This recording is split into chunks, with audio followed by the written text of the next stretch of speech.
दोस्तों नमस्कार, मैं हूं सुभाष चौहान और आप देख रहे हैं चैनल डी। उपमंडल कार्यालय में हुए करोड़ों रुपए के घोटाले वाले मामले में आखिर 3 दिनों के बाद ऐलनाबाद के SDM doctor Ved Prakash Beniwal media के सामने उपस्थित हुए। उन्होंने इस मामले की विस्तार से जानकारी देते हुए मीडिया द्वारा पूछे गए हर सवाल का जवाब दिया। उन्होंने बताया कि इस मामले में तीनों आरोपी क्लर्कों को जिला उपायुक्त के आदेश के अनुसार सस्पेंड कर दिया गया है और उनके स्थान पर 3 नए कर्मचारियों की नियुक्ति की गई है ताकि उनके कार्यालय का काम बाधित न हो सके। उन्होंने बताया कि तीनों आरोपी कर्मचारियों के खिलाफ पुलिस को नामजद एफआईआर दर्ज करवाई गई है, जिस पर पुलिस ने जांच के लिए एसआईटी भी गठित कर दी है। जांच में जो भी आरोपी क्लर्क दोषी पाया जाएगा उसके खिलाफ कड़ी से कड़ी कार्रवाई अमल में लाई जाएगी। इस मामले में किसी भी दोषी को बख्शा नहीं जाएगा। सर, ये जो एक गबन का मामला आया है आपके ऑफिस में, तो उसमें क्या स्टेटस है?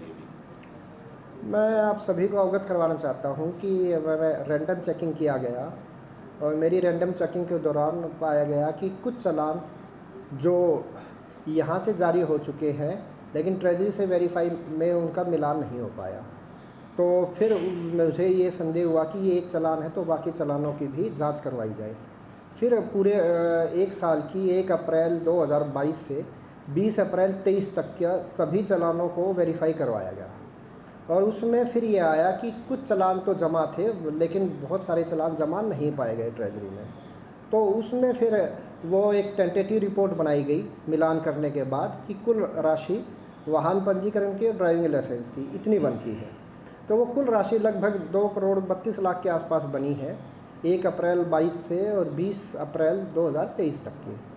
तो उसके लिए फिर जो ड्राइविंग लाइसेंस क्लर्क थे, मोटर रजिस्ट्रेशन क्लर्क थे, इस निर्धारित टाइम में उनके खिलाफ फिर हमने एफआईआर दर्ज करवाई गई है थाने में। एफआईआर भी मेरे द्वारा ही दर्ज करवाई गई। उसके बाद सभी को शोकॉज नोटिस जारी किए गए, 3 दिन का उनको समय दिया गया था और उन सभी तीनों को उपायुक्त महोदय द्वारा सस्पेंड भी कर दिया गया है और इसमें अभी एफआईआर दर्ज करवा दी गई है। तो पुलिस इस चीज़ के मामले में अब जांच भी कर रही है। चर्चा ये भी है कि ये मामला 1 महीने से चल रहा है, उसने वो बोला भी क्या था?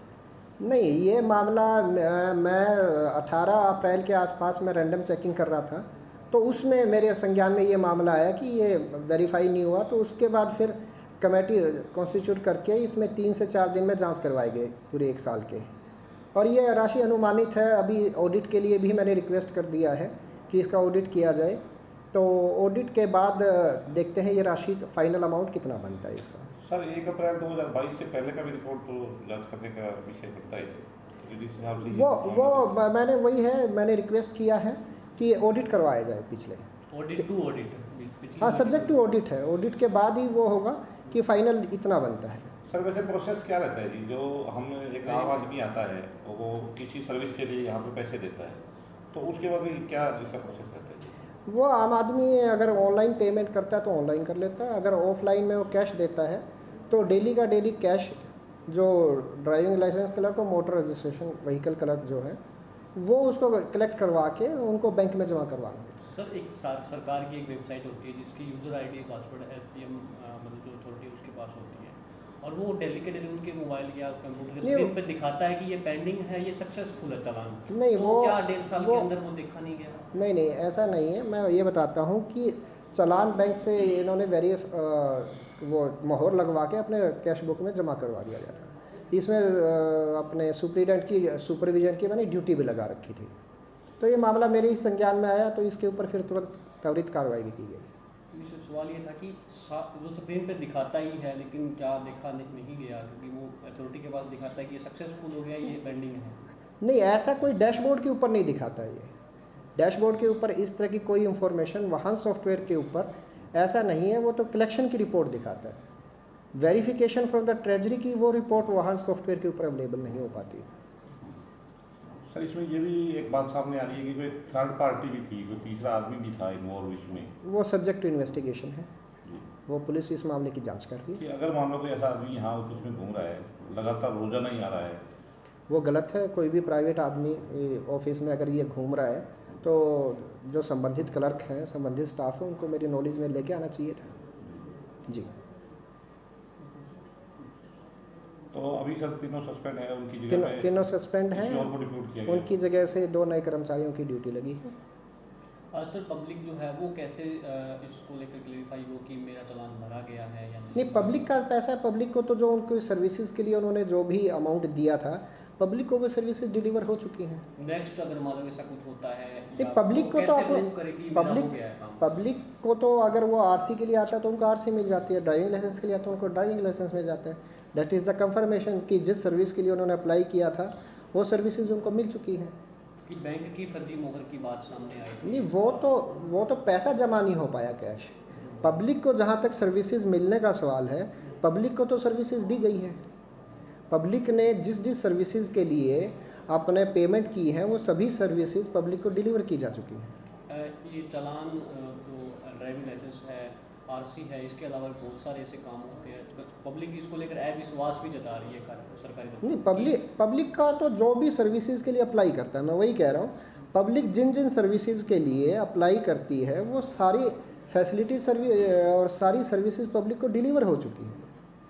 कोई भी ऐसी चीज़ नहीं है जो पेंडिंग हो। पब्लिक को सर्विसेज मतलब मिली है पूरे 1 साल में, पब्लिक के सर्विसेज में कोई भी पेंडेंसी नहीं है। ये मामला आपके सामने आया, इसके बाद बाकी जो और भी विभाग है यहाँ आपकी देखरेख में जो चलते हैं, क्या सभी की आप वो उनके एचओडीज़ हैं, वो इस मामले में अपने पर्सनल लेवल के ऊपर चेक करें और अगर कोई है तो वो अपने कार्रवाई करें। जो आपके अधीनस्थ आते हैं उनको आप एक बार चेक करेंगे दोबारा से? नहीं, मेरे अधीन तो एसडीएम ऑफिस है, वो मैं ऑडिट के लिए मैंने रिक्वेस्ट की है। सर उसमें सीसीटीवी फुटेज मांगी है, उसमें कुछ मिला है सर? सीसीटीवी फुटेज अभी उसकी जांच जारी है, जो नई तथ्य जांच में आएंगे वो बताए जाएंगे फिर बाद में। इधर थाना प्रभारी सब इंस्पेक्टर सुरेश कुमार ने बताया कि इस मामले में एसडीएम वेद प्रकाश बेनीवाल की शिकायत पर 3 लोगों के खिलाफ भारतीय दंड संहिता की विभिन्न धाराओं के तहत मामला दर्ज कर लिया गया है। फिलहाल मामले की जांच के लिए 3 सदस्यों वाली एसआईटी गठित कर दी गई है, जिसमें डीएसपी वीरेंद्र सिंह यादव, थाना प्रभारी सुरेश कुमार व सब इंस्पेक्टर नरेश कुमार को शामिल किया गया है। फिलहाल पुलिस पूरे रिकॉर्ड को अपने कब्जे में लेकर जांच को आगे बढ़ाएगी। इस मामले में अभी तक किसी को गिरफ्तार नहीं किया गया है। उसमें अभी रिकॉर्ड कलेक्ट किया जा रहा है और एसपी साहब ने एक एसआईटी भी गठित कर दी है इसके एफआईआर के इस मुकदमे के रिगार्डिंग, और जल्द ही इसमें गिरफ्तारी होंगी। सर जो एसआईटी बनाई है इसमें कौन कौन लोग शामिल हैं? हमारा डीएसपी साहब है, मैं हूँ और एक एएसआई नरेश को इस एसआईटी में किया है, और ताकि मुकदमे में पारदर्शिता रहे। और जल्द ही इसमें जो है टोटली रिकॉर्ड कलेक्ट करके और आगे की कार्रवाई की जाएगी। सर इसमें आरोपियों की गिरफ्तारी कब तक होगी? शीघ्र ही आरोपियों की गिरफ्तार की जाएगी। इसमें युद्ध स्तर पे इस मुकदमे को जो है तफ्तीश करके और जल्द फुटेज है बैंक की, तो उसमें जो दिखा है आपको अभी आपको मिली नहीं मिली? तो बैंक से अलग से कंप्लेन देकर उसमें ये तफ्तीश का मैटर है, उसमें ले लेंगे। इधर शहर के समाज सेवी एडवोकेट जगमीत राजेवाल ने उपमंडल कार्यालय में हुए करोड़ों रुपयों के गबन के मामले पर रोष व्यक्त करते हुए कहा कि एलनाबाद जैसे छोटे से उपमंडल में इतना बड़ा गबन का मामला केवल 3 क्लर्कों के बस की बात नहीं थी। इस मामले की जांच के लिए गठित की गई पुलिस की एसआईटी भी नाकाफी है। इस घोटाले में कई और लोग भी शामिल हो सकते हैं। उन्होंने इस पूरे मामले की हाई कोर्ट के रिटायर्ड जज से जांच करवाने की मांग की है। सर ऐसा है कि एलनाबाद में एसडीएम साहब के द्वारा एक एफआईआर लॉन्च करवाई गई है, जिसमें 2 करोड़ और 32 लाख रुपए का ट्रेजरी में गबन होने का दोष लगाया गया है। और ये हालात तब है जब ये कोई किसी किराना की दुकान नहीं है कि जहाँ कोई हिसाब किताब नहीं है, बाकायदा इसका ऑडिट होता है। और रेवेन्यू डिपार्टमेंट जो है इसका एक मिनिस्टर होता है जो अब दुष्यंत चौटाला हैं। और ये हालात तब है जब इसका ऑडिट भी हो रहा है। और पूरे हरियाणा में 73 सब डिवीज़न हैं। अगर 2.5 करोड़ का गबन छोटे से एलनाबाद में हो रहा है, जिसमें बहुत आम जनता रह रही है, छोटी छोटी गाड़ियाँ आ रही हैं, तो आप सोचो गुड़गांव जैसे शहर में कितने खरबों रुपए का घोटाला होगा। अगर इसको अपन 2.5 करोड़ के हिसाब से भी 73 सब डिवीज़न से गुणा करें तो लगभग 200 करोड़ रुपए बनेंगे। इसलिए हम ये कहना चाहते हैं कि ये मामला कोई छोटा मामला नहीं है जो सिर्फ एलनाबाद तक सीमित हो। ये मामला पूरे स्टेट तक मामला है और इसमें ऑडिट तक के और बड़े बड़े अफसर, और मैं तो ये भी कहूँगा कि इसमें रेवेन्यू मिनिस्टर दुष्यंत चौटाला का भी हाथ होगा जरूर। इसकी जांच होनी चाहिए और हम मांग करते हैं कि इसकी जांच कम से कम हाई कोर्ट के रिटायर्ड जस्टिस से करवाई जाए। इससे नीचे किसी सरकार के बंदे से या सरकार की SIT से इसकी जांच ना करवाई जाए। धन्यवाद। क्या लगता है कर्मचारी जो है क्लर्क लेवल के, वो इतने बड़े घोटाले को अंजाम दे सकते? उनकी हिम्मत ही नहीं होती सर, उनकी औकात क्या है बेचारों की। वो अपना 200-400-500 रुपये पर डे पर, आजकल तो DC रेट पर रखे हुए हैं, तो उनको अख्तियारात ही नहीं है इतने। और अगर बात यह है कि अगर वो कर भी रहे हैं तो कहाँ थे आला अधिकारी, कहाँ था ऑडिट वाला तामझाम जो करोड़ों रुपए तनख्वाह लेते हैं? ये तो उनकी भी जवाबदेही बनती है। जी सर। ठीक है, 1 साल तक नहीं जांचा गया? बिल्कुल 1 साल तक नहीं जांचा गया, ऐसा आरोप लगाया गया है। जो FIR के में ये कहा गया कि 1 साल तक जांच नहीं हुई, पर ये बात मानने में नहीं आती। अगर आप 1 साल तक जांच नहीं कर रहे हो तो 1 साल में कितना बड़ा गबन हो गया, आप कहाँ थे? इसमें सभी बड़े आला अधिकारियों की भी जवाबदेही बनती है। और मैं तो ये कह रहा हूँ कि इसमें जो हमारे रेवेन्यू मिनिस्टर हैं उनकी भी जवाबदेही बनती है। जितने भी, अगर मैं मजाकिया लहजे में कहूँ भी, जितने भी वो दादा गौतम कहते हैं, राम कुमार गौतम की जितने भी मेवा जीमने वाले जो मंत्रालय हैं, जो पोर्टफोलियो हैं, वो दुष्यंत चौटाला के पास हैं।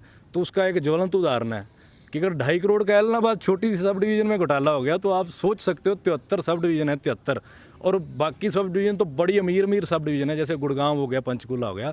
तो ये तो हज़ारों करोड़ रुपए का घोटाला है जी। और ये आम जनता के साथ धोखा है। ये आम जनता का पैसा था, जो आम जनता की वेलफेयर पर लगने वाला पैसा था, वो पैसा मिलजुल कर इस सारे सिस्टम ने लोगों का खा लिया है। और इसकी जांच, बिल्कुल निष्पक्ष जांच तभी होगी जब हाई कोर्ट के रिटायर्ड जस्टिस इसमें इन्वॉल्व होंगे। धन्यवाद।